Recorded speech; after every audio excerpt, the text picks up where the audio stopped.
tantas dúvidas que temos, né? Será que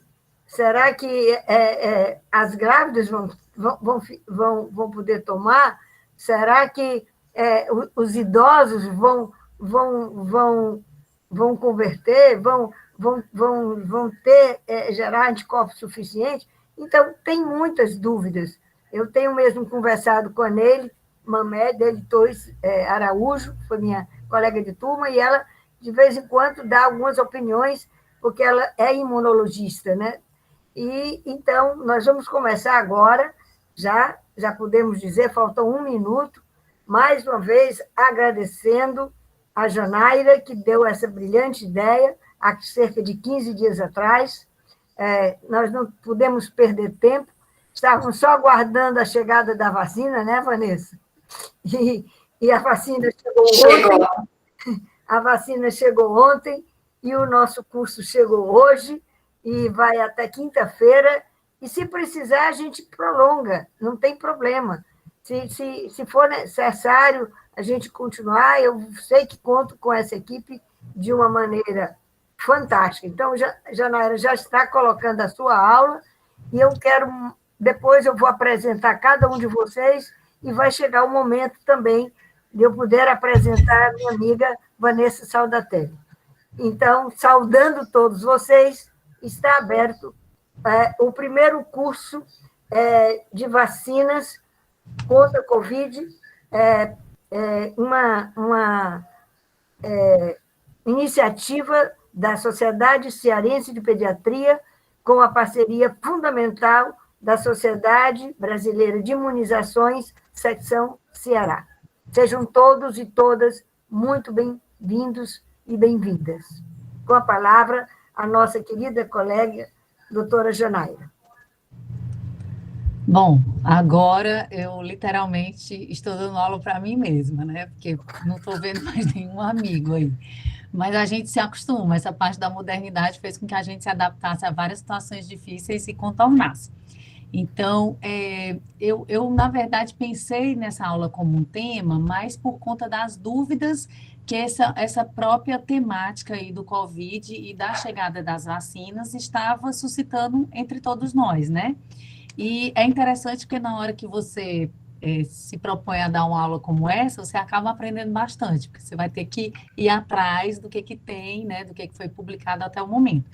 E como eu tinha falado anteriormente, da gente começar a aula, eu não sei se eu vou conseguir dar todas as respostas que as pessoas estão esperando, né? Eu também, na hora que fui ler, vi que ainda tem muitas coisas que a gente vai ter que ter um certo segmento para a gente ter noção de como serão essas respostas, tá? Inclusive na resposta a essas vacinas a médio e longo prazo, tá bom? Então, na verdade, a minha proposta é conversar um pouquinho, dar uma leve revisada sobre como é que é a resposta imune na infecção pelo Covid-19 e tentar conversar um pouquinho sobre o que são essas vacinas que estão aí disponíveis no mercado, tá? Então, isso aqui é um slide que todo mundo já sabe, né? É um slide só mostrando que todos nós já sabemos que o ACE2, que é o receptor da angiotensina 2, é por onde o vírus penetra no nosso organismo, e a gente tem vários órgãos que são extremamente ricos nesse receptor, né? A gente tem trato gastrointestinal, rins, pulmão, coração, né? Poucas vezes no cérebro, então é um canto que não está determinado ainda, né? Mas a gente sabe que potencialmente todos os nossos órgãos nobres, eles podem ser teoricamente invadidos por esse vírus, já que existe um receptor que vai permitir que esse vírus entre dentro das nossas células, tá? Só passar aqui para vocês. Bom, eu gosto da imunologia, da gente entender a imunologia, porque tudo fica bem mais fácil da gente compreender como é que a doença se desenvolve e como é que se dá o tratamento, tá? Então, o que a gente já tem em relação à infecção pelo SARS-CoV-2, né? Que é um beta-coronavírus aí, que, na verdade, você já tem outros coronavírus circulantes, mas esse especificamente é uma modificação desse grupo de vírus do beta-coronavírus e que está causando essa pandemia. Então, a primeira coisa que a gente tem é que o vírus, ele tem, acho que todos já escutaram falar da proteína S ou da proteína spike. Então, essa proteína é uma das principais proteínas desse vírus. E ela, na verdade, o que que acontece? Ela se liga a uma proteína transmembrana, que é uma serina do tipo 2, e precisa também do receptor lá do AC2 que a gente já falou. Então, você tem uma ligação do receptor da angiotensina associado a essa protease transmembrana, e isso vai fazer com que o vírus penetre na célula. Uma vez que ele penetra na célula, ele vai ser liberado nessa célula e ele vai estimular os ribossomos a produzir o material genético dele, a reproduzir, né? E aí vai passar por todo aquele processo que a gente já viu na imunobásica, até que você consiga, passa pelo retículo endoplasmático, ele vai ser envelopado e vai ser excretado.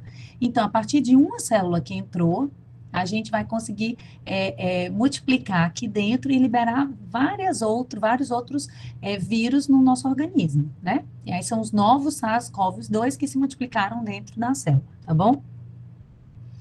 E o que que acontece? Como é que se dá a defesa do sistema imunológico? Na verdade, tem muita coisa ainda para ser descoberto. O que que a gente sabe? A gente sabe que existem, lógico, determinados grupos de risco, que a gente já sabe, né, que são os pacientes mais idosos, hipertensos, aqueles pacientes com diabetes, que têm outras doenças de base que possam tornar a infecção um pouco mais complicada. Mas a gente sabe também que tem pacientes relativamente jovens que fazem quadros complicados e pacientes que são jovens também, ou às vezes até um pouco mais idosos, e que não fazem quadros tão graves. Então, com certeza, deve ter alguma diferença em como a imunidade de cada um está respondendo à infecção por esse vírus.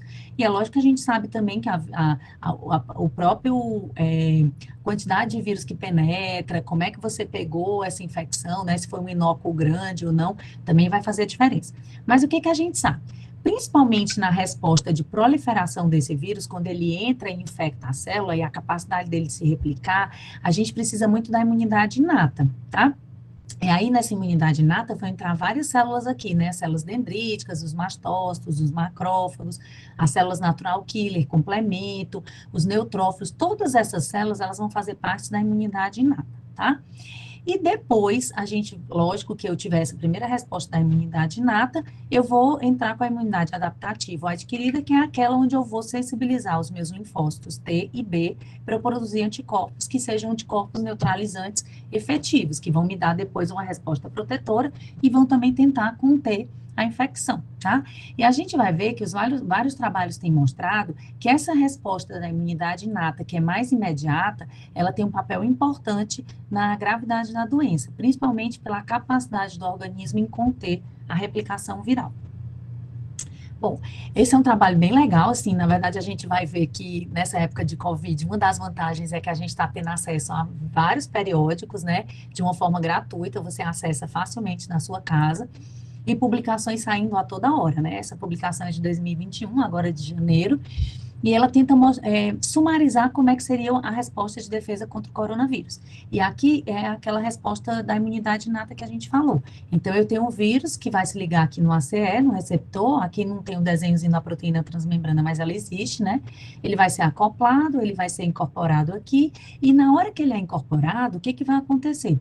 Ele vai ser reconhecido por Toll-like receptors, que a gente chama, que são receptores que vão ser capazes de fazer um reconhecimento que não é tão específico assim, mas que vai ajudar no reconhecimento desse patógeno e qual a resposta deve ser montada. E aí você vai montar inicialmente uma resposta principalmente à base de interferon 1. E esse interferon é o que é um dos principais responsáveis pela capacidade de você tentar controlar a multiplicação desse vírus, tá?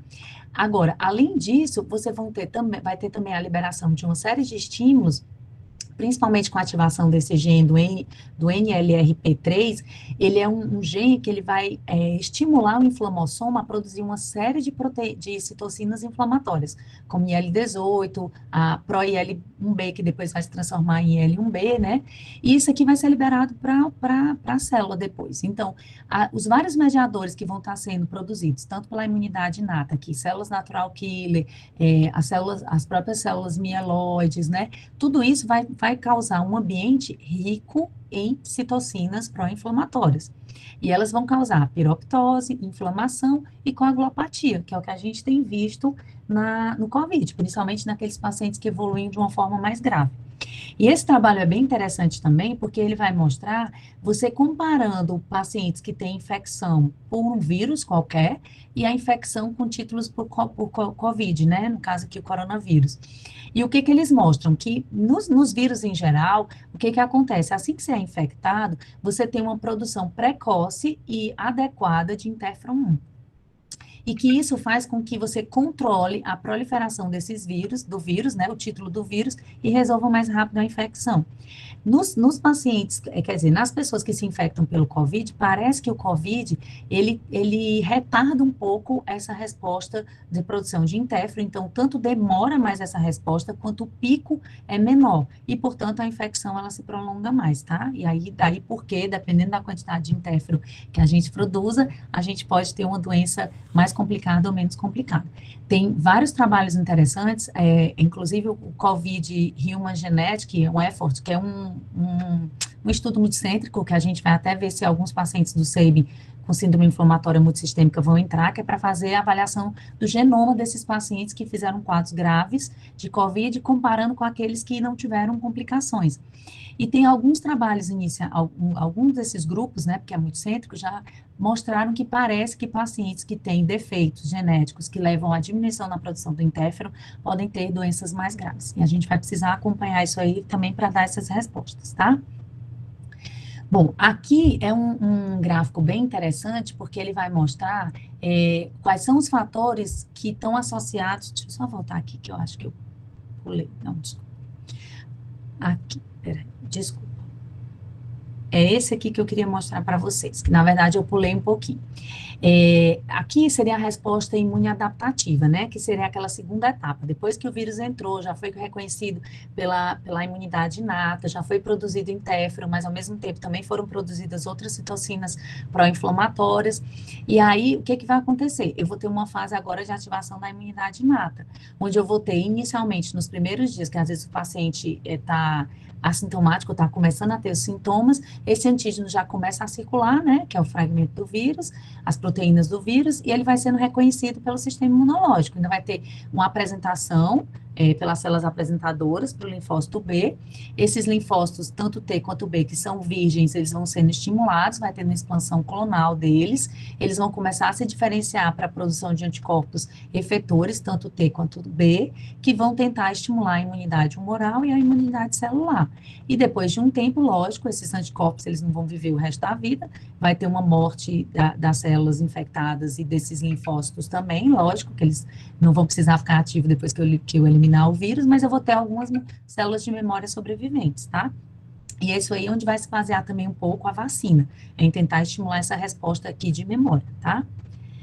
Bom, voltando um pouquinho aqui agora para esse painel, esse é um trabalho também recente, agora de janeiro de 2021, publicado na Nature, e o que que ele fala? Quais seriam os fatores prognósticos em relação ao sistema imunológico? Então, a gente já sabe, quanto mais novo o paciente, menor é o risco, teoricamente, desde que o sistema imunológico dele esteja ok. Quanto mais velho, maior o risco. Aqui é uma relação interessante, ele vê a relação entre neutrófilos e linfócitos. Se a relação é baixa, ou seja, se o número de linfócitos não está comprometido, o paciente tem menos risco. Já se ele tem um número de linfócitos mais diminuído, ou seja, uma relação alta entre neutrófilo e linfócito, esse paciente teria mais risco, ou seja, a linfopenia seria um critério de gravidade. Aqui também ele leva em consideração se você tem uma grande ativação daquele gene, né, que vai dar origem a uma ativação do inflamossoma, que vai produzir uma série de citocinas inflamatórias, entre elas a IL-1 beta, né? E outra coisa é a resposta do interferon, se a resposta do interferon é pobre, tá? E uma coisa que eu achei interessante nesse trabalho, ele também comenta que o sexo masculino, ele tem um leve fator de risco para a gravidade. E aí uma das teorias é que o Toll-like receptor, que é um receptor de imunidade inata também, ele está presente no cromossomo X, que é feminino, então talvez isso fosse um fator de proteção, um maior reconhecimento pela imunidade inata para que o vírus fosse destruído, tá? Bom, então voltando aqui rapidamente para a parte do que a gente sabe hoje sobre essa resposta adaptativa, a gente tem o quê? O paciente tem uma infecção pelo SARS-CoV-2, inicialmente ele não vai ter anticorpos, lógico, que é a primeira infecção, é o primeiro contato que ele vai estar tendo com a gente, e aí existe um período em que ele começa a fazer todo aquele processo que a gente viu de estímulo dos linfócitos T, dos linfócitos B, com a produção de anticorpos, e aí ele vai começar a produzir esses anticorpos, talvez aí entre 7 e 14 dias, mas o pico vai ser bem mais lá na frente, né? Na verdade, você vai ter um pico maior de produção de IgG, principalmente em torno da terceira a quarta semana, e depois ele vai tender a decair. E aí, quanto tempo esses níveis de IgG, eles vão persistir, né? E você tem pacientes também que não vão fazer níveis de IgG muito altos, que vão fazer níveis mais baixos. Alguns estudos mostram que parece que as infecções mais leves, elas tendem a fazer níveis de IgG mais baixos, tá? E as infecções mais graves, os pacientes tenderiam a fazer níveis de IgG mais altos. A resposta de IgM ela é uma resposta mais transitória, e aí, na verdade, o que a gente tem de grande dúvida é, depois que eu tenho a infecção, quanto tempo eu vou ter essa IgG protetora? Todo mundo quer aquele selo IgG, mas e esse selo IgG dura quanto tempo, né? Então, na verdade, existe um limite mínimo, lógico que esses anticorpos vão proteger. Tem alguns estudos achando que seria em torno aí de pelo menos 4, 5 meses, mas que pode ser mais, a gente não tem ainda tempo suficiente de acompanhamento, mas na verdade é uma incógnita, né? Agora que a gente tem um ano da primeira infecção, né? Que foi em dezembro, lá na província lá da China, né? E aí a gente não sabe como isso vai se comportar. Então, esses pacientes vão precisar ser seguidos por mais tempo, tá? O que acontece? Então, em relação a considerações sobre a resposta humoral, o que a gente tem? A maioria dos pacientes infectados, ou seja, aqueles que realmente fizeram PCR positivo para o SARS-CoV, eles vão ter anticorpos detectáveis, em geral, em torno de pelo menos 10 a 14 dias. Só que esses pacientes que têm clínica mais leve, como eu já falei, pode ser que eles tenham níveis baixos a ponto de não serem detectáveis.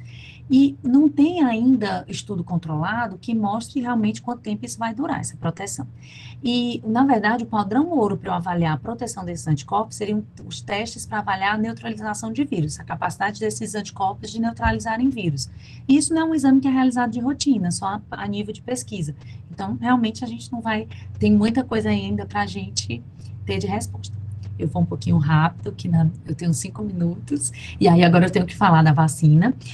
Isso aqui é só falando para vocês que, em geral, a infecção ela vai ter um papel protetor, mas, em geral, mais ou menos por uns 5 meses, é o que o estudo tem mostrado, mas que ele não evita a transmissão. Então, o fato de eu já ter tido a infecção e já ter ficado, teoricamente, protegido por um tempo, nada impede que eu me contamine, ou contamine minha via respiratória, ou minha mão e tudo, e não possa transmitir isso para outras pessoas, tá? Aí a gente vai chegar rapidinho nas vacinas, que eu também não tenho tantas respostas assim, mas o que eu achei bem interessante quando eu fui dar uma estudada nessas vacinas, ó. O primeiro caso em Wuhan foi de SARS-CoV-2 documentado, foi em dezembro de 2019. E aí, em janeiro de 2020, você já tinha o sequenciamento do jeito desse vírus que foi identificado na China. Em 11 de março de 2020, foi decretada a pandemia pela OMS, né? E a gente teve a detecção aqui de 2 pacientes com coronavírus em 3 de março, né? Então, assim, ou seja, a gente já tinha infecção aqui em fevereiro e rapidinho foi feito também o estudo genético desse vírus que chegou aqui no Brasil, tá? E aí, o que acontece? Esse estudo, esse conhecimento prévio do genoma e da estrutura do SARS-CoV-2 é o que permitiu que os estudos com as vacinas pudessem ser desenvolvidos, porque você já sabia mais ou menos como é que era a estrutura. E é uma coisa interessante, né, se a gente for ver, em agosto de 2020, a Rússia, ela já tinha produzido essa Sputnik 5 e apenas com estudo de fase 2 já foi aprovado para aplicar na população. Em alguns países lá já aplicaram, mesmo sem ter estudos de fase 3. E quando foi em dezembro, agora início de dezembro, a Pfizer e a BioNTech, eles fizeram oficialmente o lançamento da primeira vacina que tinha sido aprovada, né, para o coronavírus, mas em dezembro em seguida já vieram as outras. E por incrível que pareça, tem 55 em estudos agora, assim, próximos de já finalizar o término dos estudos. Então, tem muita coisa ainda para chegar, né? E o que é interessante, esse artigo aqui da Nature Nanotechnology é bem interessante também, é de julho do ano passado, mas aqui ele mostrando que quando eles foram pensar em criar as vacinas, eles já tinham toda uma plataforma de nanotecnologia para você conseguir utilizar e desenvolver as vacinas. É por isso que a gente conseguiu uma produção recorde de vacinas. Quem trabalha com vacinas sabe que isso demora anos para ser entre você ter o projeto e conseguir lançar no mercado. E a gente conseguiu, assim, literalmente em um ano, né? Ou às vezes até um pouquinho menos, no caso da Rússia, que lançou sem fazer fase 3.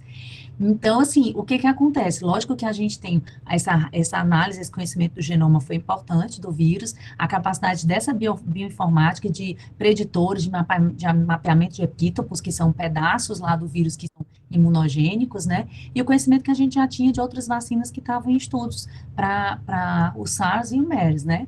E isso foi extremamente importante, essas plataformas de nanotecnologia. A gente vai ver um pouquinho. Na verdade, quando eu vou fazer uma vacina, eu vou precisar primeiro escolher um antígeno. E o antígeno, ele pode ser vivo, atenuado, como a gente tem, por exemplo, no sarampo, na rubéola, na cachumba. A gente pode ter um inativado, como, por exemplo, no caso da gripe, é um vírus inativado. A gente pode ter subunidades ou pedaços desse vírus, que podem ser um pedaço de material genético, por exemplo, RNA, DNA, uma proteína S do vírus, por exemplo, no caso do SARS-CoV, e os vetores virais que vão tentar facilitar a entrada e a penetração e o reconhecimento pelo sistema imune, né? E você tem um adjuvante, que ele, em geral, é um coestimulante, é como se ele tivesse um papel de potencializar a resposta, né? O estímulo do agente infeccioso, no caso aqui. E a gente tem essas nanopartículas, ou os nanocarreadores, que são vetores, que podem ser outros vírus, por exemplo, o adenovírus, nessa vacina de Oxford, ele usa um adenovírus, né? Desculpa, aqui é partículas lipídicas, desculpa, aqui também proteínas, e até mesmo bacteriófagos, que vão ajudar também a apresentação para o sistema imunológico. Então, essa publicação também aqui é uma publicação relativamente recente, a de agosto do ano passado, quando começaram os primeiros desenvolvimentos das vacinas, e aqui você tem as várias plataformas de nanopartículas que vão auxiliar você carregar material genético, DNA do vírus, as proteínas e tudo, e você tem os tipos de inoculação, as subunidades no caso da vacina, utilizando RNA, DNA, né? E o que você quer? Você quer que essas vacinas penetrem dentro da célula, que elas sejam reconhecidas pelas células apresentadoras, que elas sejam apresentadas através do MHC para os linfócitos, principalmente reconhecidas por linfócitos B e pelos T, o T que vai depois sensibilizar o B, para que depois você monte uma resposta, tanto uma resposta de produção de anticorpo, quanto depois uma resposta de memória, né? Que na verdade o que a gente quer com a vacina é principalmente a resposta de memória para proteger a gente, se a gente, por acaso, estiver diante de uma infecção pelo vírus lá na frente, tá? Aqui, para vocês terem uma ideia, essa aqui também é de agosto de 2020. Em agosto de 2020, já tinham todas essas vacinas correndo em estudo. E eu vi agora em janeiro que, no total, tem 55 que já estão em fase bem avançada, né? Então, o que a gente tem de vacina aqui hoje? A gente tem a Sinovac, que vai ser a nossa Coronavac, que vai ser depois produzida em parceria com o Butantan, que, na verdade, é uma vacina inativada. A gente tem essa vacina aqui de Beijing, que é também uma vacina que também é inativada, né? E que, na verdade, ela já está sendo aplicada lá na China. A gente tem a de Oxford, que foi aprovada agora em dezembro também, que é a da AstraZeneca, que na verdade, você usa um vetor, que é um adenovírus, para você poder facilitar a entrada do fragmento do vírus, né, que é uma parte que não tem capacidade de replicação viral, então, portanto, ele não tem potencial nenhum de infecção. A da Moderna, que ainda não chegou por aqui ainda, né? Mas que é uma vacina de RNA, bem como a da BioNTech e da Pfizer, que foi essa que foi anunciada aí no dia 2 de dezembro, tá? Então, o que é interessante a gente saber? Até para a gente ficar um pouco mais tranquila, nenhuma dessas vacinas tem potencial de infecção ou de causar risco de doença ou do vírus, de alguma forma, causar alguma doença. Ele vai ter efeitos colaterais, lógico, porque ele ativa o sistema imunológico, mas não risco de infecção, tá?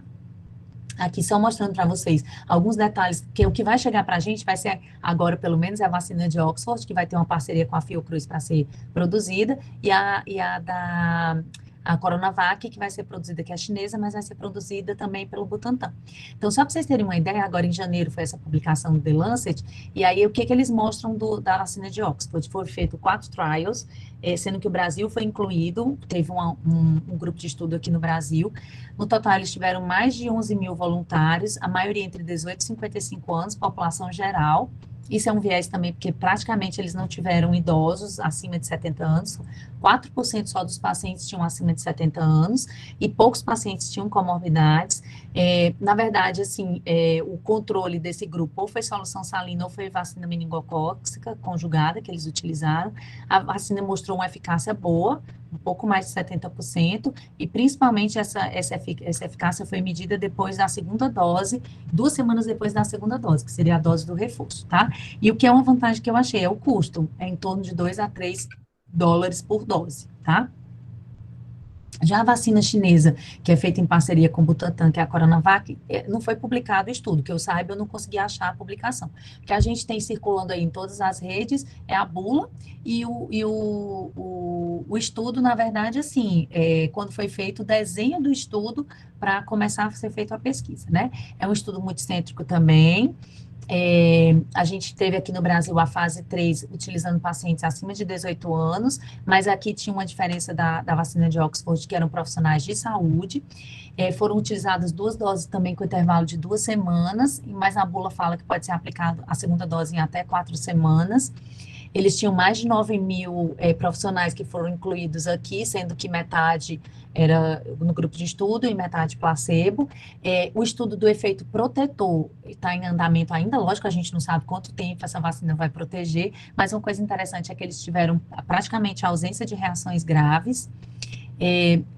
Só para mostrar aqui para vocês o que, que a gente tem, o estudo do Lancet mostra que a eficácia da de Oxford é em torno de 70%, a do Butantan, uma eficácia geral em torno de 50%, mas de qualquer forma tem uma eficácia, né? Agora, a vantagem aqui, a capacidade de produção da Coronavac bem maior, porque ela vai ter parceria aqui com o Butantan, né? E eles estão falando que vão ter uma capacidade maior de produção. Os dois vão ter que ter 2 doses. Agora, a vantagem, a conservação é a conservação padrão das outras vacinas, né?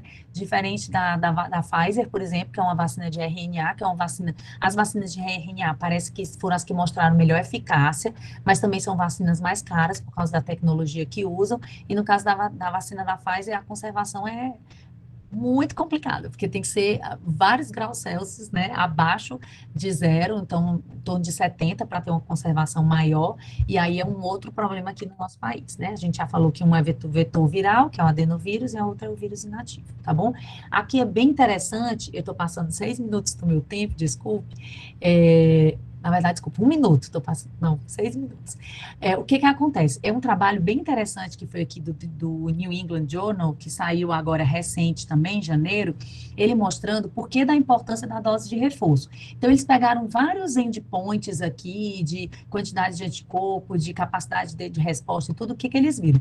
Logo que, independente da faixa etária, logo que você aplica a vacina, você tem um aumento dos anticorpos, mas que em seguida, aqui por volta de 2 semanas, em seguida você vai ter uma queda. E quando você faz um reforço, que aqueles utilizaram o 29º dia, você tem um booster, ou seja, você tem um estímulo vacinal importante, você tem manutenção dos níveis por um tempo mais prolongado. Esses níveis, até quando eles acompanharam, chegava em torno de 4 meses e meio a 5 meses, mantendo níveis bons como esse. Então, daí porque mostra que é importante a gente realmente ter a segunda dose, que é a dose de reforço. E na imunologia a gente entende também que o booster vacinal é extremamente importante, tá?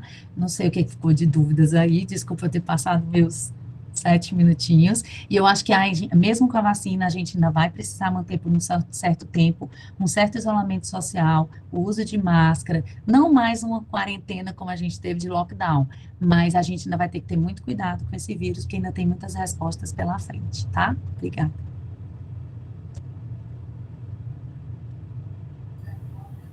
Nós aqui agradecemos a nossa amiga, querida Janaíra, por essa brilhante apresentação.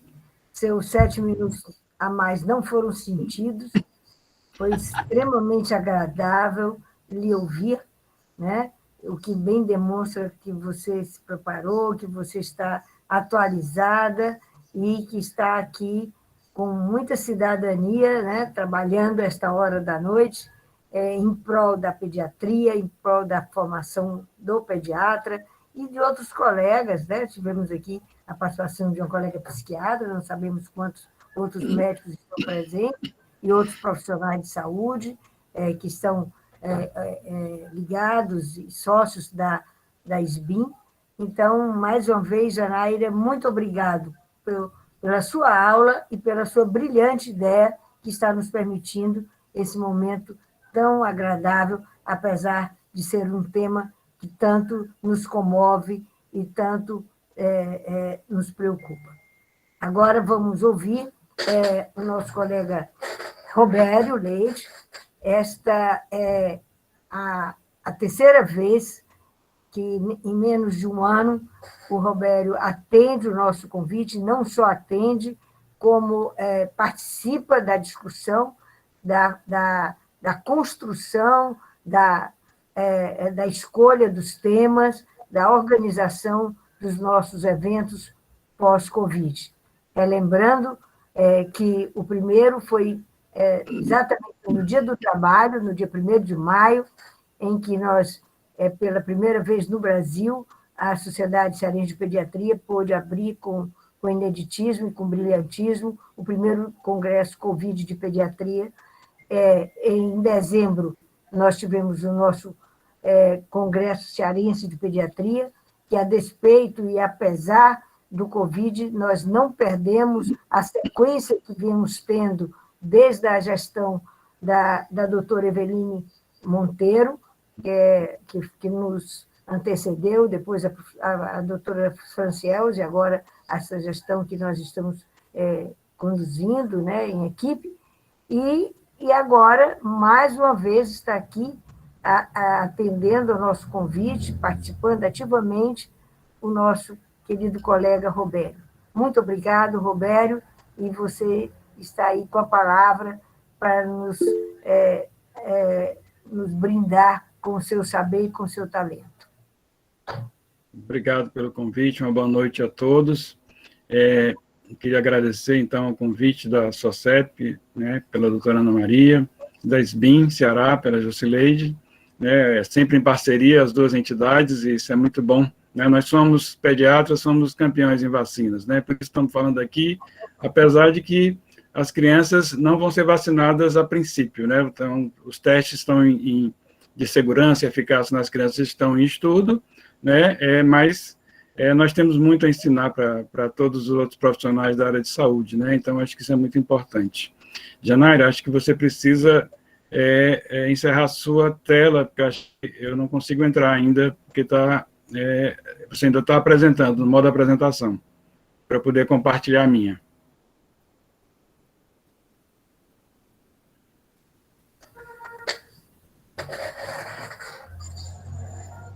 Estou tentando, viu? Qualquer coisa você já. Tá bom. Pronto. Agora vai perfeito. Dar tudo. Valeu. Ok.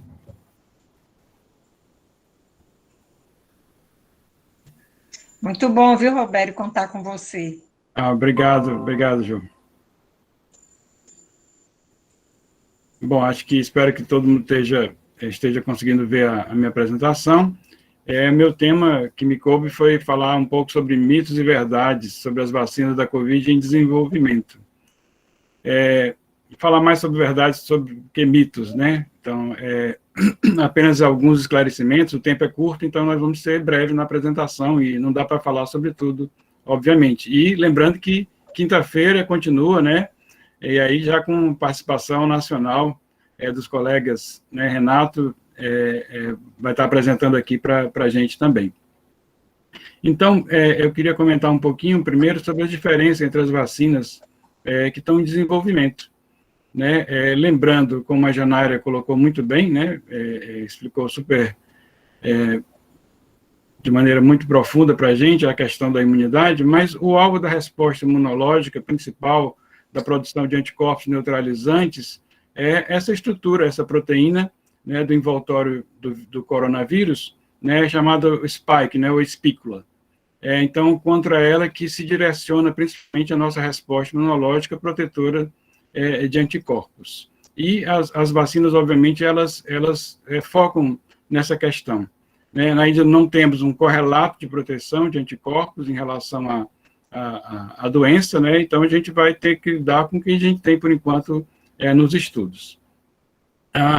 Então, nós temos a vacina inativada, que é uma plataforma clássica que todos nós conhecemos, a inativação do vírus por calor, ou então por agentes químicos, no caso, formaldeído, que é o caso da Coronavac, né, a vacina do Butantan. Então, os vírus inteiros são inativados, isso tem uma vantagem, primeiro, que não provoca doença, mas tem uma desvantagem aqui, é que isso demora para a produção da vacina, ela é mais demorada, porque os vírus precisam ser cultivados, mortos, então inativados, e depois a gente vai transformar isso numa vacina.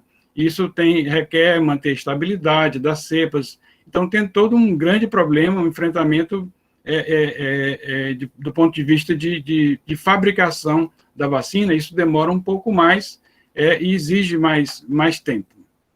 Essa seria uma das desvantagens. Uma vantagem que eu gostaria de ressaltar aqui, mais adiante vocês vão ver a importância disso, em relação às mudanças que o vírus produz, como a gente está apresentando, embora a espícula seja o alvo da resposta imunológica principal, nesse tipo de vacina você está apresentando o vírus todo inativado, vários antígenos diferentes, que também, obviamente, vão produzir uma maior ou menor resposta de produção de anticorpos neutralizantes. Então, esse é um aspecto importante, que essa vacina, embora seja uma plataforma mais conservadora, que a gente já conhece, ela tem talvez, uma potencial vantagem. O futuro é que vai dizer, realmente.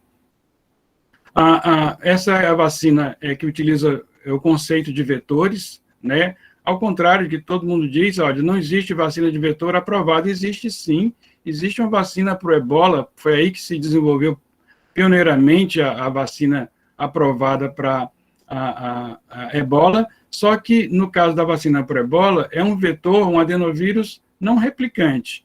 As que estão em uso agora são adenovírus que se replicam, mas tem um detalhe, eles infectam a gente através da vacina, mas eles são defectivos, eles não se reproduzem, então morrem depois que entram através da vacina. Então, essas vacinas utilizam um outro vírus, no caso o adenovírus, para transportar instruções genéticas que foram incorporadas ao material genético desses adenovírus não replicantes, né, e que vão levar essa informação e fazer o desafio de modo que o organismo vai produzir seus anticorpos através de uma maneira bem interessante. É o caso, então, da vacina aí da AstraZeneca, Sputnik, né, seriam essas duas principais.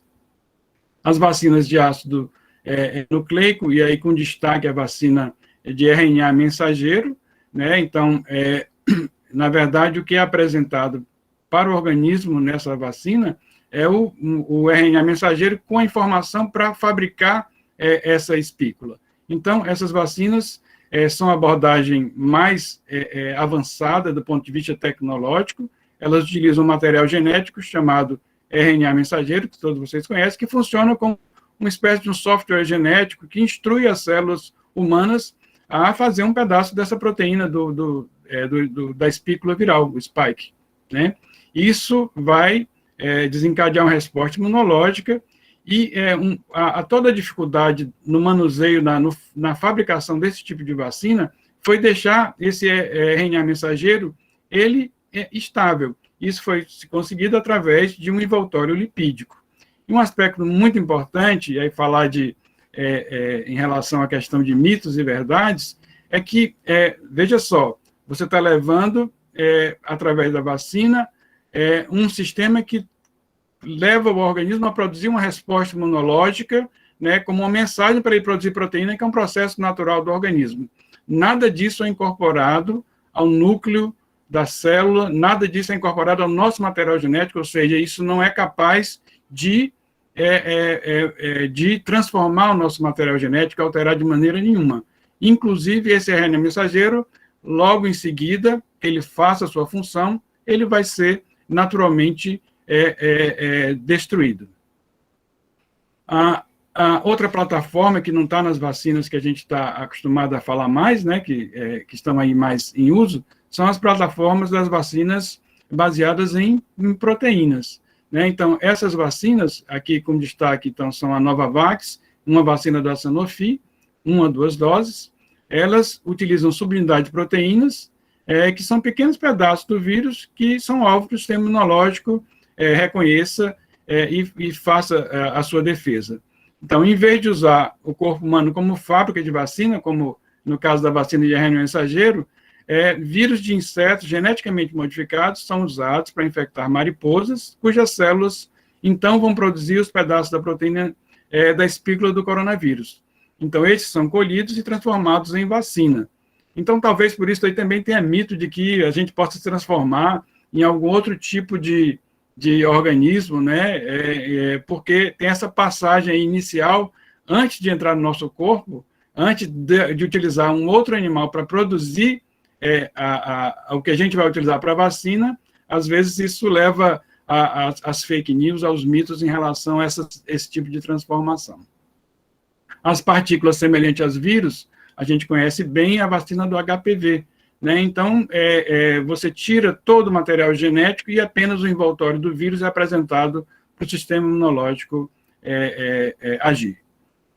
Em relação à eficácia da vacina do Butantan, né, muita gente achou, é uma eficácia pequena e tal, e a gente vai discutir um pouquinho sobre essa questão.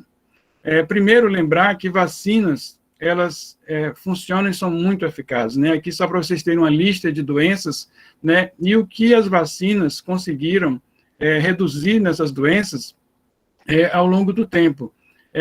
Vejam que, obviamente, existem diferenças, né? Hepatite B, nos Estados Unidos, um decréscimo de 67%, que é muita coisa, mas a maioria, né, acima de 90% de decréscimo dessas doenças. Isso, os antivacinistas, eles esquecem, né, e como essas doenças vão saindo da memória da população, as vacinas vão deixando de ter aquele impacto emocional inicial que como nós estamos tendo agora, né? É importante que isso não aconteça, que as pessoas sigam aderindo à vacina num tempo mais adiante.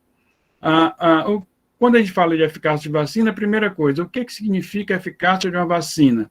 Isso vai depender do desfecho que a gente está medindo. Então, você pode ter uma eficácia para prevenir contra um quadro grave, como hospitalização, UTI e morte, para impedir manifestações dos sintomas da doença, ou mesmo prevenir totalmente a infecção do vírus. Você toma e não é infectado de jeito nenhum. Então, quando a gente fala eficácia, a gente tem que ver qual desfecho a gente está desejando, qual o mais importante para a gente. Esse é um aspecto fundamental. No caso da Coronavac, né, a vacina do Butantan, essa eficácia contra os casos graves foi estimada em 100%, embora um número pequeno de pacientes ainda que entrou no estudo não foi uma diferença estatisticamente significativa, mas, efetivamente, no estudo, nenhum dos pacientes que entrou naquele estudo, que levou à aprovação emergencial da vacina, desenvolveu o caso grave da doença. Aqui, já com significância estatística, a eficácia contra a manifestação de sintomas foi em torno de 78%, e a eficácia geral para todos os casos de 50,38%. E aí foi estatisticamente significante. Então, o que significam esses números? Né? Foram participando 13.060 indivíduos, profissionais de saúde, com idade acima de 18 anos, foram testados 9.242 participantes, dos quais 252 tiveram caso de Covid-19. Então, a eficácia contra casos graves, né, entre os 4.653 vacinados, não teve nenhum caso de doença grave. Já no outro grupo, semelhante em termos de número, 7 casos. Mas essa diferença não foi estatisticamente significativa. Para a manifestação de sintomas da doença, no grupo vacinado, apenas 7 de 4.653 desenvolveram esse tipo de sintoma, contra 31 do grupo placebo que não tomou a vacina. E para todos os casos da doença, né, eficácia em geral da doença foi de 50,38%, ou seja, entre os 4.653 vacinados, 85 se infectaram, tiveram qualquer tipo de sintoma, desde leve até grave, obviamente a maioria aqui nenhum foi grave, e 167 também no grupo placebo, uma diferença realmente muito importante. Então, aqui mostrando, né, a questão do mito, né, tem essa charge muito interessante, mostrando aqui, né, que a eficácia é de 78%, você só fica 78% de jacaré e sobra o resto que não fica, né? É claro que isso não é verdade. Então, na prática, quem tomar a vacina tem 50,38% menos chance de desenvolver uma doença em qualquer das suas formas, de leve a grave, e uma redução de quase 80% de casos que precisam de assistência hospitalar, o que é uma notícia maravilhosa diante dos números trágicos que a gente está vendo aqui, nesse momento, aqui no Brasil especificamente. Como é que é calculada a eficácia? Então, você calcula a taxa de infecção no grupo placebo, quantos casos pelo número de participantes, deu 3,6%. No grupo vacinado, 85 casos de 4.653, deu 1,8%. Faz a diferença dos dois, dividido pela taxa de infecção no placebo, e você encontra a taxa de eficácia da vacina.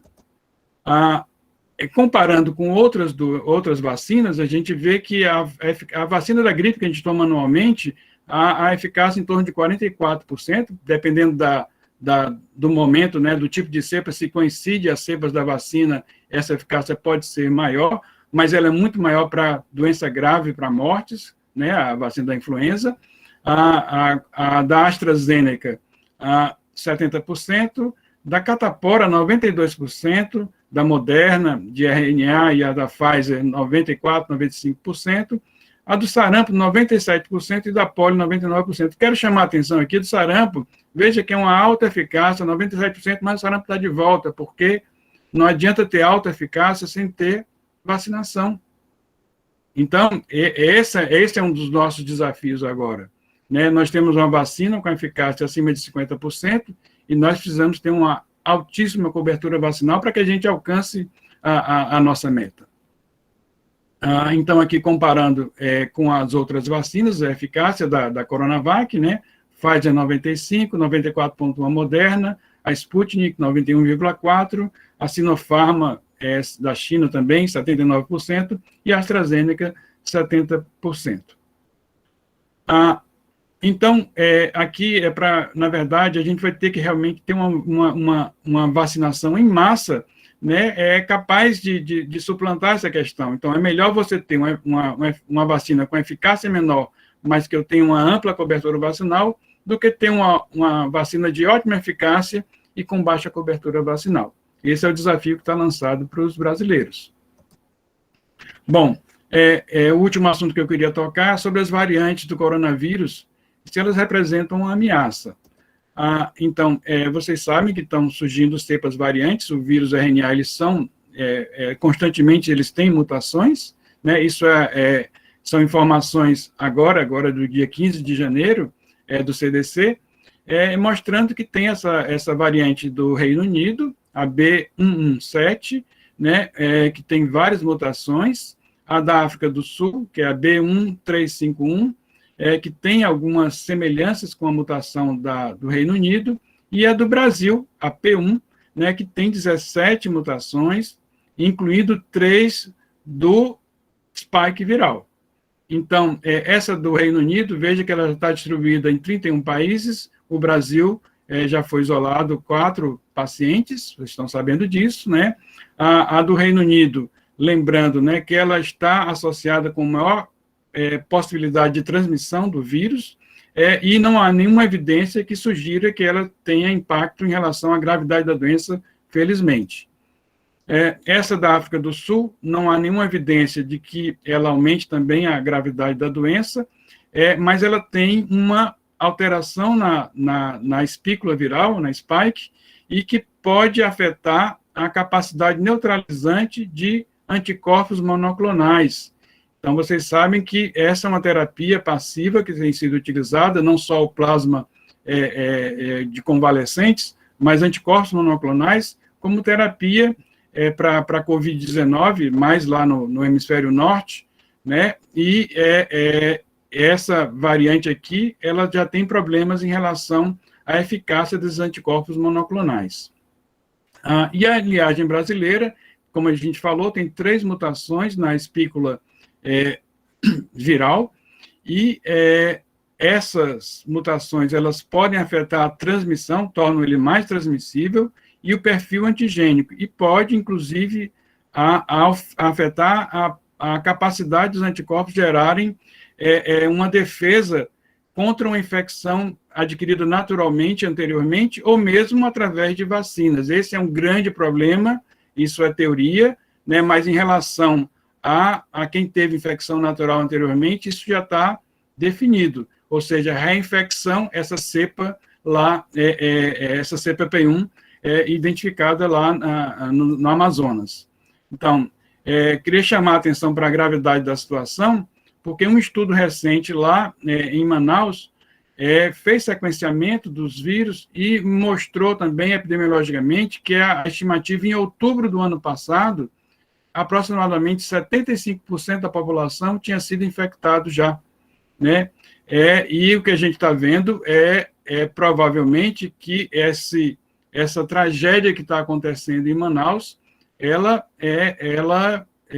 muito dela já é talvez reinfecção pelo vírus em decorrência dessa cepa que é a que mais circula atualmente lá em Manaus, essa cepa que teve essa modificação, né? Então, isso é um dado muito importante e muito preocupante.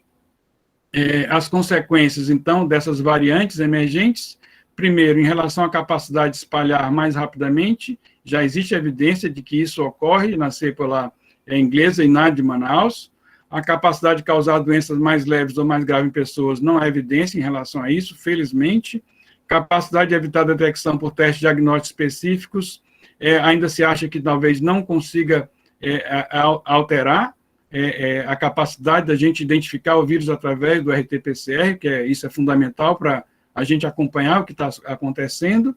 A sensibilidade diminuída a agentes terapêuticos como anticorpos monoclonais, já existe alguma evidência no caso lá da cepa da África do Sul, e a capacidade de escapar da imunidade natural ou pela vacina, a gente sabe que há uma produção de anticorpos, que é uma resposta policlonal de anticorpos, de várias partes da proteína spike, e o que os cientistas acreditam que provavelmente é necessário que o vírus mude muito, né, para que seja capaz de impedir uma resposta às vacinas que a gente tem. Felizmente, a tendência da ciência nesse momento é considerar que é preciso muito mais mutação para que realmente as vacinas não sejam tão eficazes.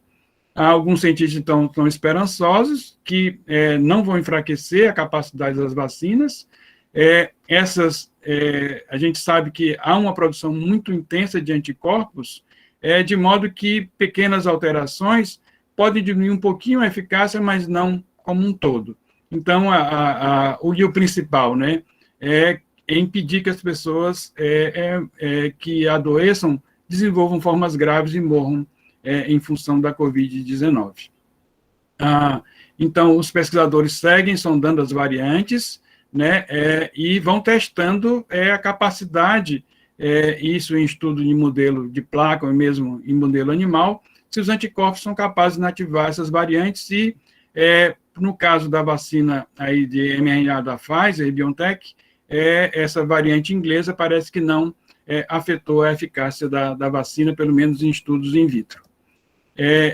Essas teorias, né, de que as pessoas vão mudar e tudo, isso não é novo, né? Aqui são cartazes da época do Jenner, né, que desenvolveu a vacina da varíola, mostrando que os antivacinistas já diziam que se você foi injetado por uma vacina que vinha de um outro animal, e isso transformaria o corpo das pessoas, né, isso amedrontava as pessoas e impactava em relação à adesão à vacina, né. Então, eu queria realmente encerrar essa apresentação dizendo que a gente está com um desafio muito grande pela frente, né, que só a vacina não vai resolver o nosso problema, ela é parte da solução. Então, o que a gente tem que fazer é unir esforços e combater de maneira muito decisiva qualquer iniciativa, seja ela individual ou institucional, de sabotar a vacinação, né, qualquer tipo de ação que leve, né, a condutas que são, na verdade, condutas negligentes, insensíveis, que levaram àquela situação que a gente está vendo lá em Manaus. Então, a gente precisa estar preparado para enfrentar com as vacinas, continuando com o uso de máscara, distanciamento social, não abrindo mão dessa questão, porque senão a gente vai ter e verificar situações e dar chance ao vírus de mudar. Então, esse é o nosso desafio nesse momento. Um abraço para todos, muito obrigado pelo convite novamente. Muito obrigada a você, Robério. Foi excelente. Alguns mitos aqui foram discutidos. Como sempre, você nos traz até slides do passado, porque você realmente tem esse cuidado de mostrar a cultura, né, sobre as vacinas, sobre as histórias, e está todo mundo lendo mesmo aí sobre as epidemias que já aconteceram no mundo. Aqui em casa já estamos com alguns livros nessa temática. Então, eu queria, mais uma vez, lhe agradecer a sua dedicação, que não tem sido pequena, tanto para com a SOCEP, como para com a COPED. Nós temos acompanhado lá no Alberto Seib. Você tem sido um verdadeiro Dom Quixote nessa luta contra o Covid e tem nos orientado. Eu fico assim, muito feliz quando os pediatras nos grupos da nossa SOCEP 1, 2 e 3, comandados aqui pela Diva, que está me vendo, que fazem uma pergunta, não dá 5, 10 minutos, sempre que você pode, você responde no mesmo ato. E eu fico muito grata por isso, muito grata, pessoalmente e em nome da diretoria e da Sociedade Cearense de Pediatria. Então, agora, meus amigos, minhas amigas, nós vamos ter o prazer, já estamos chegando no final, era para ser às 8h40, mas assim, não podíamos absolutamente interromper essas duas brilhantes conferências, apresentações, e nós temos agora a nossa colega da Secretaria da Saúde de Fortaleza, e a Vanessa não é cearense, a Vanessa é gaúcha, mas ela já merece o título de cidadã cearense, por tanto e por tudo que ela vem se dedicando à educação na nossa cidade.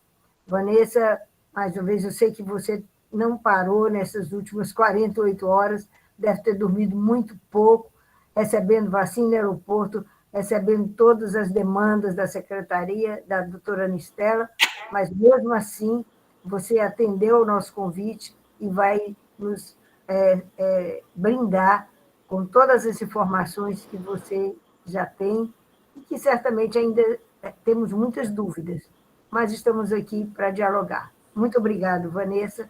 Por favor, pode iniciar a sua fala. Bom, boa noite a todos. Obrigada, doutora Ana, doutora Jô, por poder estar participando, e vai ser um momento também bem importante para a gente estar divulgando como é que a gente está operacionalizando a campanha contra o Covid. Eu vou tentar aqui abrir a apresentação.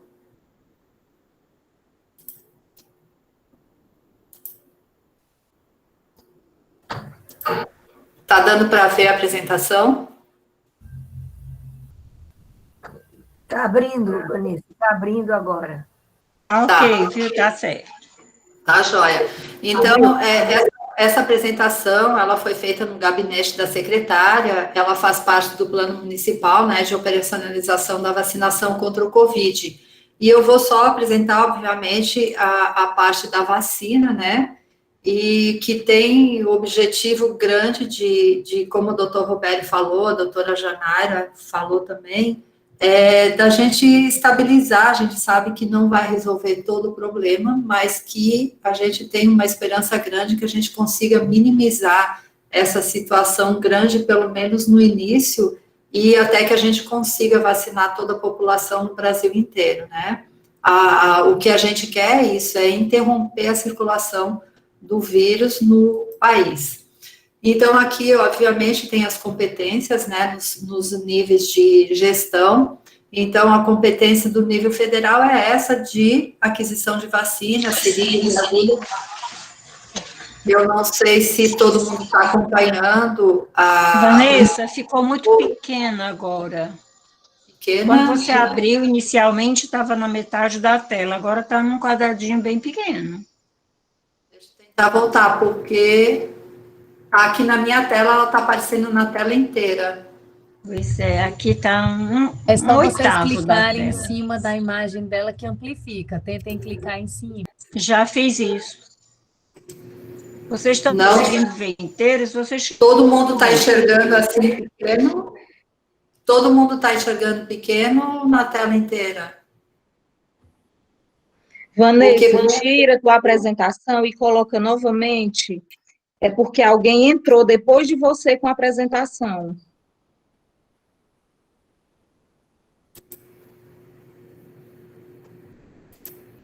Deu certo? Ainda não. Vou tentar voltar. Para mim deu certo. Como assim? Deu certo, não. Eu vou tentar tirar, só que eu estou com medo de eu não conseguir colocar de novo. Pronto. Clica no sino, ela tirou. Ela saiu agora. Eu vou ter que abrir de novo. Como é que a senhora faz para ficar aquela tela Não lateral? faço nada. Ela, então. Eu tenho que abrir aqui só um minutinho. Não são eles. Agora Você quem tem quer. que clicar na apresentar agora. Está aparecendo agora? Não, Não? não. Ah, não. Deixa eu ver aqui.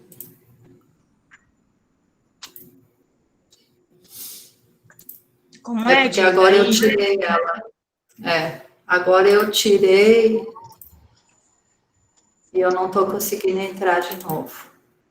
Agora deu? Não. Deu agora? Ó, você coloca Não. apresentar agora. Aí cai 3 opções: uma janela, uma guia e a tela inteira. É porque eu tenho que estar com ela aberta. Tu abre e põe no apresentar agora, né?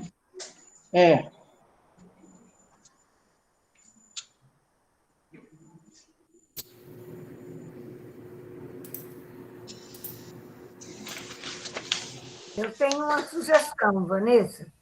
Você Deu tem agora? Você tem tanto domínio desse assunto. Pronto. Deu. Deu? Ok, tá certo. Agora tá ótimo. Deu. Ok. Tá. Eu vou continuar de onde eu parei, então. Aqui.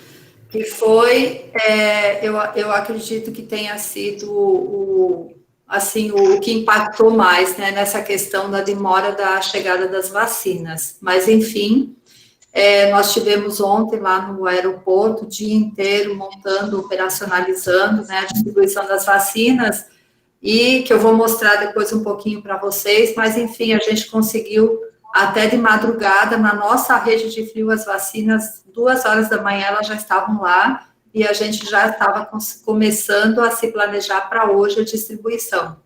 E a gente vem trabalhando nessa questão desde final de novembro, mês todo de dezembro, já na elaboração do plano, na operacionalização da campanha. Obviamente que no meio do caminho muda algumas coisas, as fases da campanha já mudaram, alguns grupos foram inseridos depois, né?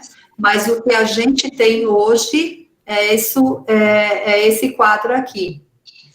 Eu chamo aquilo que a gente está fazendo agora de pré-fase. né? Fui eu que nominei isso, mas, enfim, nós temos 4 fases da campanha, e nessa fase a gente está vacinando devido ao quantitativo de doses que nós recebemos, que foi muito pequeno. Nós recebemos 38 mil doses aqui para Fortaleza toda, né, ontem, né, nessa primeira etapa. Então, o Ministério da Saúde lançou um informe técnico no domingo à noite, que enviou para os estados, dizendo que nessa primeira fase seriam vacinados somente os profissionais da saúde que trabalham diretamente no atendimento ao Covid, que é o que a gente chama de linha de frente, né, do Covid, e os idosos institucionalizados. Então, é o que a gente está fazendo agora, com essas 38 mil doses, vacinando as instituições, né, as ILPIs, as instituições de longa permanência de idosos, e os profissionais no serviço. Nós não estamos mandando a vacina para os locais, nós estamos indo com a equipe da SMS, são equipes que foram contratadas agora, e essas equipes estão vacinando essas pessoas.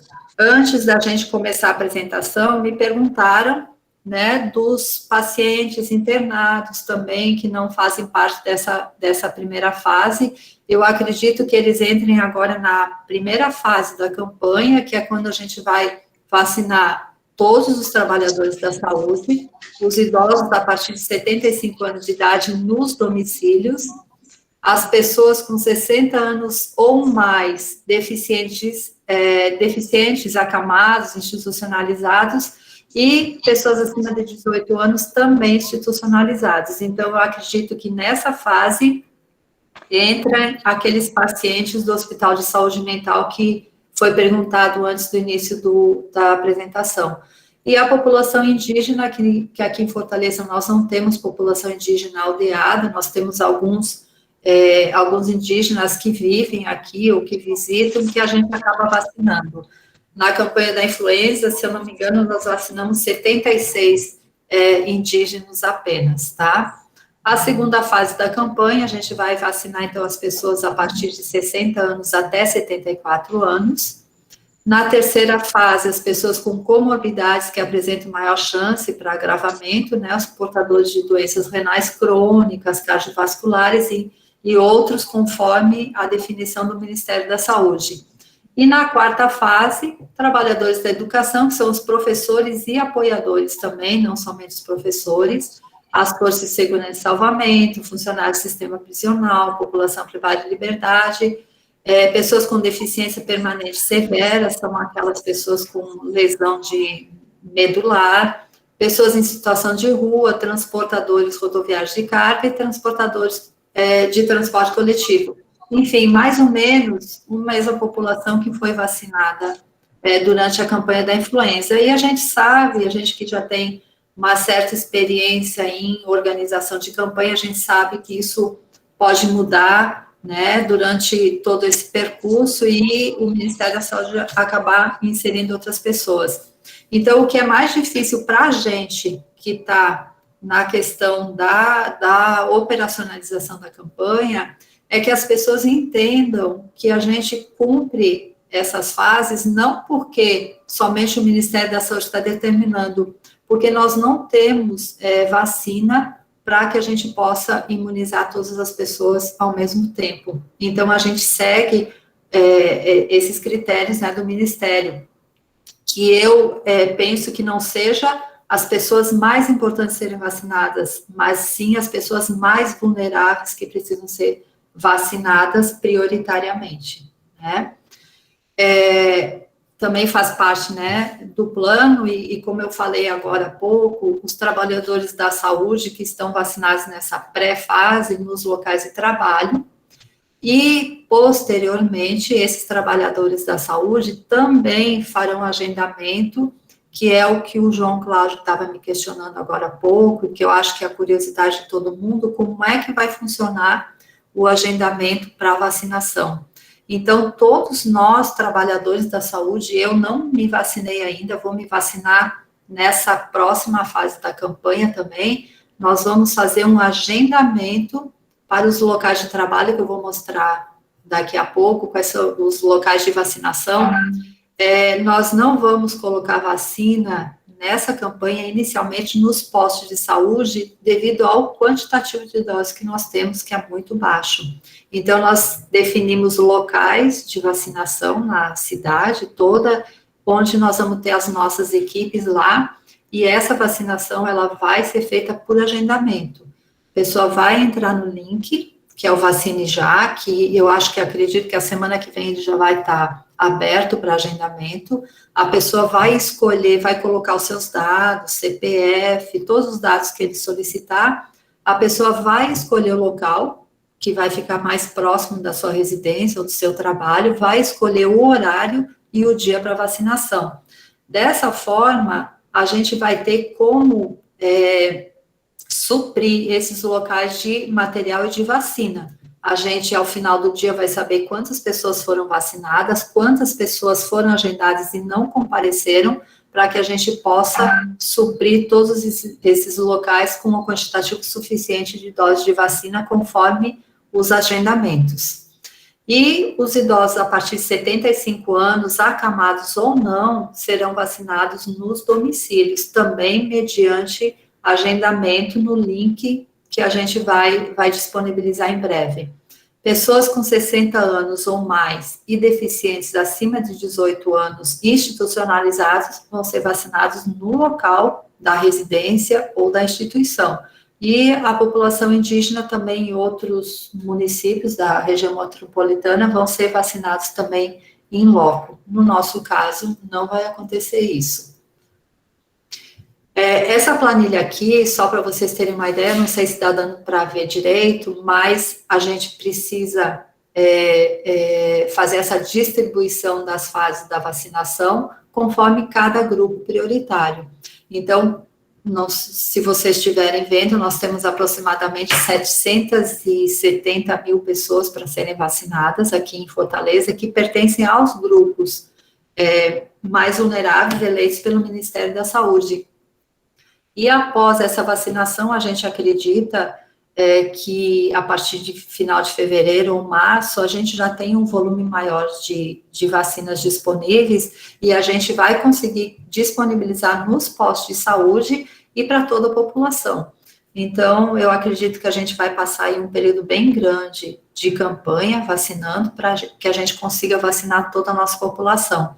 Nós temos hoje...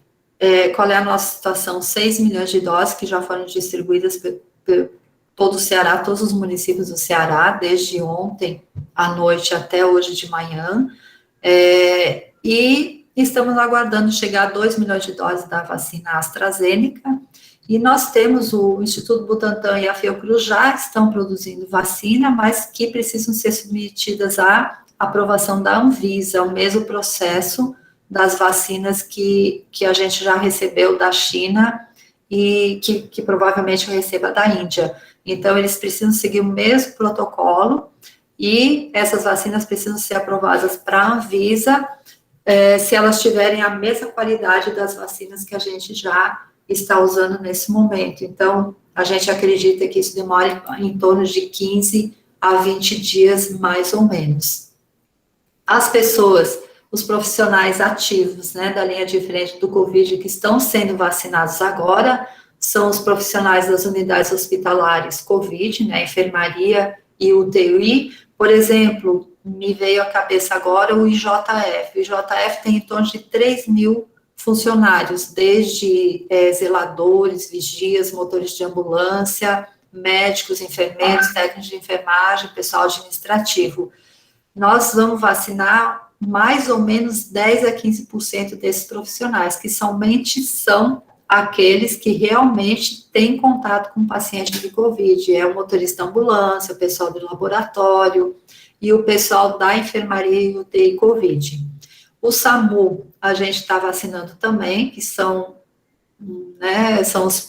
os que transportam essas pessoas doentes. As UPAs também serão vacinadas, que atendem diariamente, pessoas com Covid. As emergências dos hospitais porta aberta, os vacinadores também serão nesse momento, os funcionários de laboratórios de biologia molecular, que são aqueles que colhem material e fazem as análises, os centros de coleta, testagem e atendimento COVID, agentes comunitários de saúde, agentes comunitários de endemias, os visitadores domiciliares, isso já após a gente conseguir vacinar esse pessoal todo, então, enfermeiros, técnicos de enfermagem, técnicos de saúde bucal, médicos e dentistas da estratégia de saúde da família. Então, esses profissionais são os que vão ser vacinados na pré-fase, antes da gente começar realmente com os trabalhadores da saúde em geral, né? Nós temos aproximadamente aqui em Fortaleza 109 mil trabalhadores da saúde e a gente recebeu quantitativo para 34% dessa população para vacinar 2 grupos agora. A gente teve uma logística muito grande ontem. Quando a gente vê a vacina chegando, você não consegue imaginar tudo que tem por trás disso. Mas nós estamos com escolta 24 horas nas 2 redes de frio estadual e na nossa rede de frio municipal, e toda vacina que sai da nossa rede de frio, ela vai com uma escolta da Guarda Municipal e da MC. A gente não precisa nem dizer porquê, né? É uma medida de precaução grande que a gente está tendo, porque a gente está carregando um insumo precioso nesse momento, né? Então, a gente tem toda essa logística, todas essas parcerias, né, que são importantes para que a gente tenha um sucesso nessa campanha.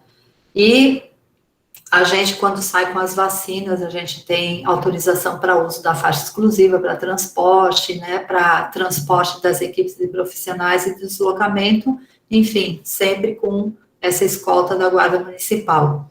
Todas as vacinas que foram distribuídas durante essa madrugada toda, elas foram escoltadas por helicóptero da Polícia Federal e as que foram por via terrestre também com a Polícia Federal escoltando.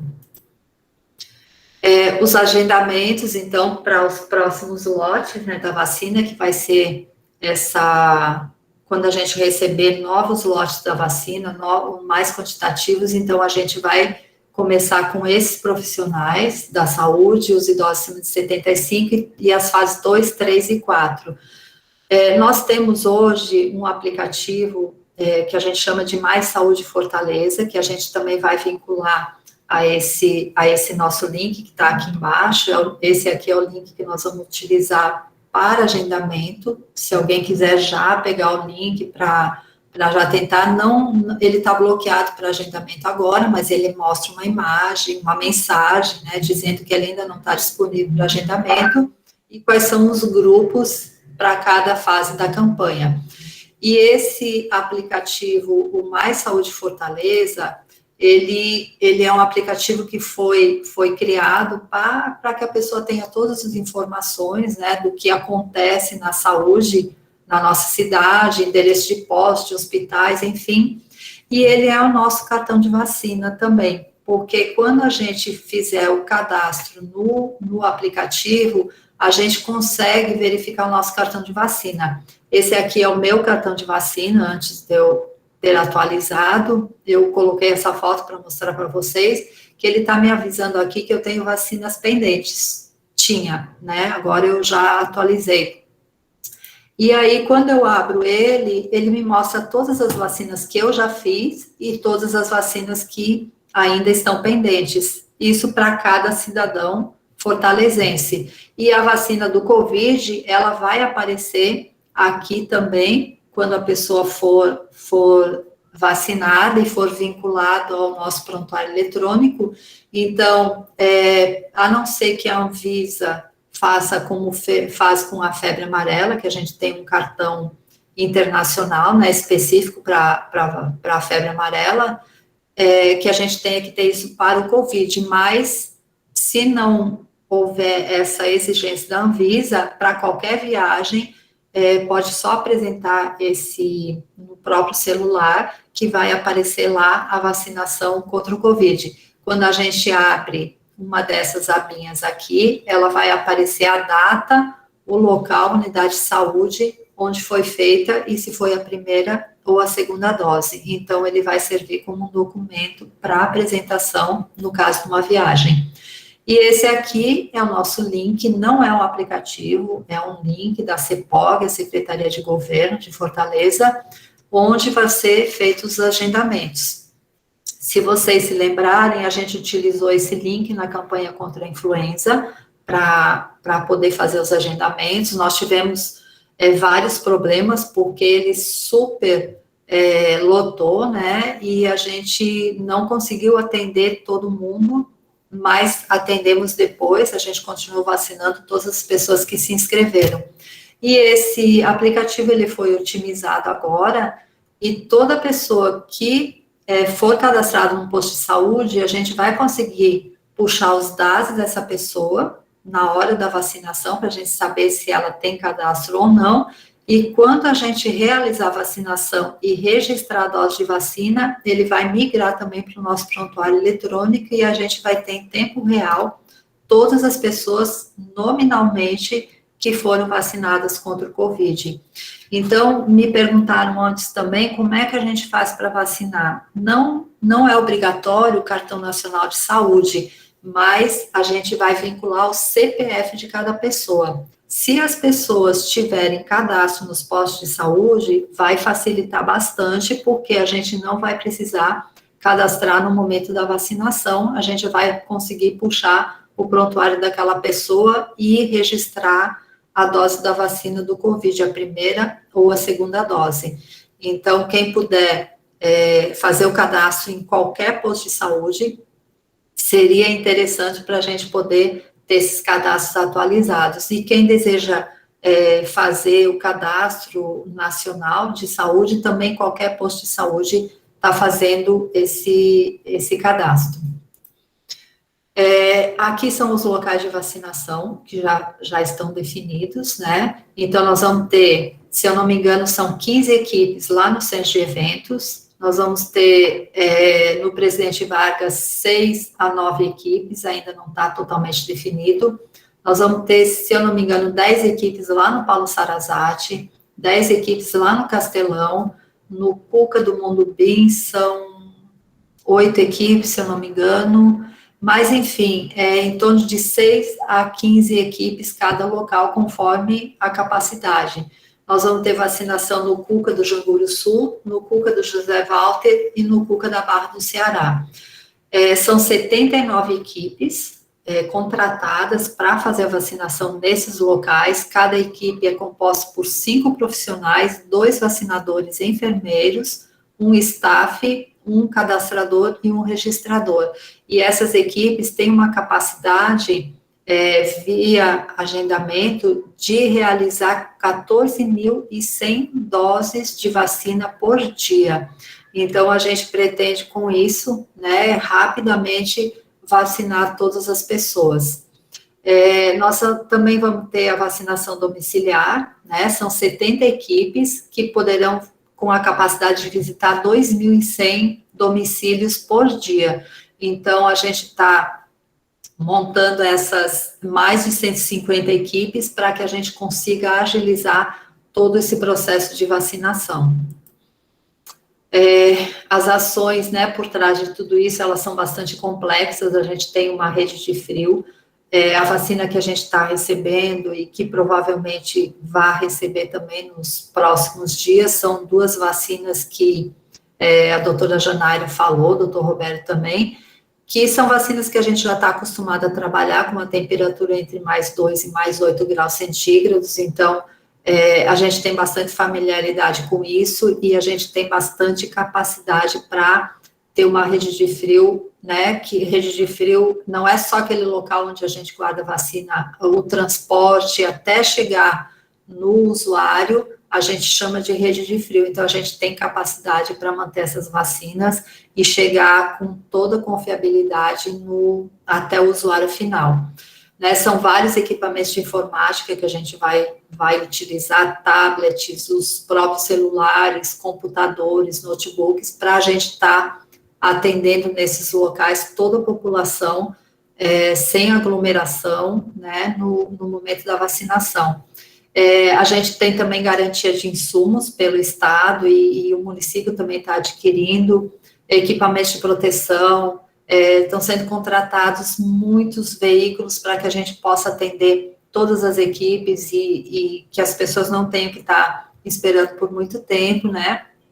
A seleção de pessoal que a gente já está fazendo, algumas equipes já estão trabalhando, a partir de hoje já começaram em alguns hospitais e instituições e LPIs, e a capacitação também, a gente já está trabalhando isso com a doutora Ana Maria, para a gente poder capacitar rapidamente todas essas pessoas, né? Já os locais de vacinação já foram definidos, pode ser que aconteça também no percurso que a gente tenha que mudar algum local, a gente vai ficar monitorando e avaliando como é que vai ser esse processo todo, né? O gerenciamento de resíduos também, a gente já tem tudo programado, a comunicação, que é o que eu acho que daqui para frente vai ser bastante importante para que todas as pessoas tenham acesso a essas informações. Então, eu acredito que a partir desse momento, a gente já vai começar também a ampliar a comunicação, né? O sistema de informação é o mais importante, é o que a gente está prezando muito agora nesse momento, para que a gente tenha nominalmente todas as informações de todas as pessoas vacinadas aqui em Fortaleza e no Brasil inteiro, e a supervisão, monitoramento e avaliação, que a gente está contando com uma rede muito grande de enfermeiros contratados, os próprios enfermeiros da SMS, que já tem o hábito de trabalhar nas campanhas de vacina, fazendo supervisão, monitoramento, né? A gente tem várias pessoas voluntárias já de clínicas particulares, várias enfermeiras e enfermeiros que estão se disponibilizando a ajudar a gente nessa campanha voluntariamente, e que a gente com certeza vai contar com o apoio deles também, para que a gente tenha sucesso no final disso, né, de todo esse processo. Os desafios, obviamente, que a gente está fazendo uma campanha muito grande, uma campanha diferente de todas que a gente já fez anteriormente, né, adaptar as possíveis mudanças de população prioritária, talvez, de meta, logística, locais, talvez tenha que acontecer, mas não se compara, eu acredito, aos desafios que os serviços de saúde estão tendo desde o início dessa pandemia. Então, a gente está se esforçando muito para que a gente tenha muito sucesso nessa vacinação e que as pessoas, elas sejam vacinadas em tempo recorde. A gente depende muito somente do insumo mais importante, que é a vacina. Eu trouxe isso aqui para vocês porque, como a doutora Ana falou, a gente está já há vários dias dormindo muito pouco, né, programando tudo que a gente precisa, e as coisas às vezes acontecem rapidamente, e a gente precisa mudar planos e montar novas estratégias, mas enfim, nós montamos um QG ontem, desde as 7 horas da manhã, lá no Aeroporto Velho, esperando as vacinas chegarem. Essa equipe grande aqui, a equipe da SES, a equipe da CEPOG, a equipe da Secretaria Estadual de Saúde, do Governo do Estado, e aqui a nossa equipe, que estava lá ontem, ela é pequena, mas é muito grande, é uma equipe muito forte, e a gente está muito, muito empenhado nessa campanha. E eu digo pura emoção, porque ontem eu vi muita gente chorando quando essa aeronave aterrissou lá no aeroporto, porque ela estava carregada com todas as vacinas do estado, né? E realmente foi uma emoção muito grande quando chegou, porque a gente viu ali uma esperança, né? Eu acho que todo mundo aí ficou feliz, porque a gente está com esperança que a gente consiga reverter essa situação muito rápido, né? A Polícia Federal escoltando toda hora o aeroporto da Polícia Federal também. Esse aqui é um caminhãozinho da Prefeitura, que todas as vacinas foram tiradas dessa aeronave, colocada nesse caminhãozinho, para a gente poder levar para a rede de frio que a gente montou lá mesmo ontem, né? O Estado levou 3 freezer para guardar as vacinas, são essas aqui, e a distribuição foi feita lá mesmo. Eles ficaram lá até aproximadamente meia-noite, e depois, então, o restante das vacinas foram para a rede do Estado. Essas aeronaves, elas fizeram vários voos ontem, elas iam e voltavam, né, para levar as vacinas para os municípios do interior do Estado.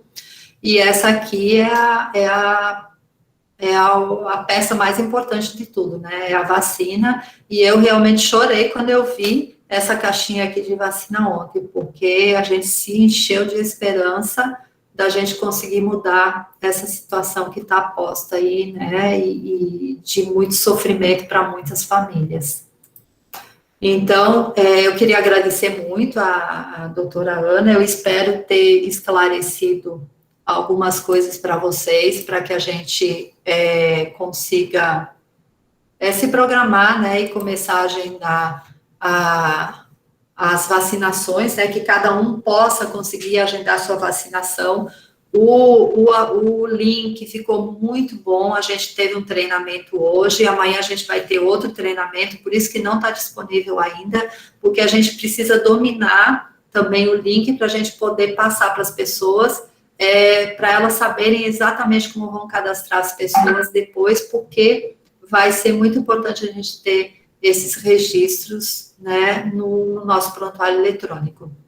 Então, muito obrigada, doutora Ana, doutora Jo, a todo mundo que está assistindo, doutor Robério, doutora Janaira, espero ter ajudado vocês e qualquer coisa a gente está disponível lá na Secretaria de Saúde. Vanessa, Muita emoção, viu, Vanessa? Lindo.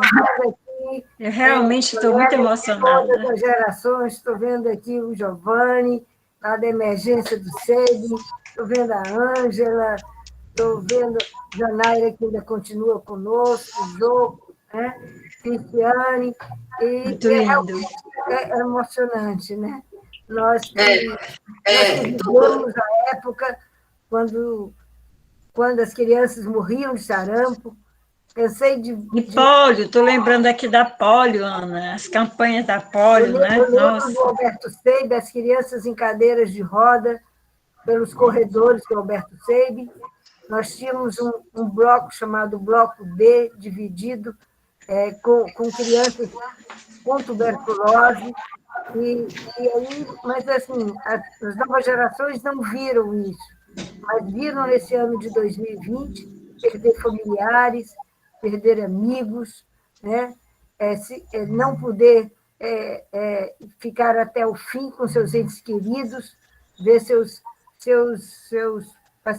pacientes colocados em sacos de plástico, e isso foi muito dramático, foi um ano, certamente, para todas as nossas gerações, um dos anos mais difíceis para a humanidade, depois da Segunda Guerra Mundial. E ver que, em um ano, a ciência conseguiu produzir, como mostrou aqui o nosso amigo Robério, 55 novas vacinas, também dito aqui pela Janaira. E a perspectiva de vacinar milhões de habitantes do nosso planeta Terra é realmente fantástico. Então, eu agradeço muitíssimo, foi uma noite, nem diria cansativa, apesar de todo mundo já ter trabalhado o dia inteiro desde cedinho, mas a gente fica tão energizado, né, com vocês três, com o entusiasmo, com você mostrando esses aviões decolando para o interior. Hoje eu conversei com uma colega de Quixadá, não sei se ela está aqui, a Silvana, dizendo que o município de Quixadá tinha sido o primeiro município do interior a iniciar a vacinação no estado do Ceará. Então, todos os profissionais de saúde estão de parabéns, mais do que nunca, que o nosso SUS seja realmente reconhecido como o melhor sistema de saúde do Brasil. Estou emocionada. Boa noite. Começamos tarde, mas vamos ser os primeiros no final, viu? Muito obrigada e até quinta. Quinta estaremos juntos novamente. Se Deus quiser. Será maravilhoso. Adorei, Vanessa, adorei. Fantástico. Tchau. Beijo.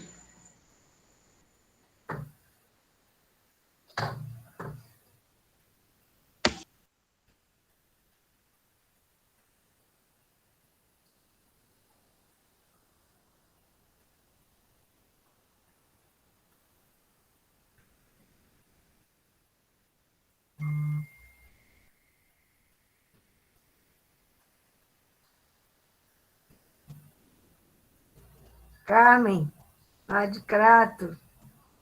Leda, que bom.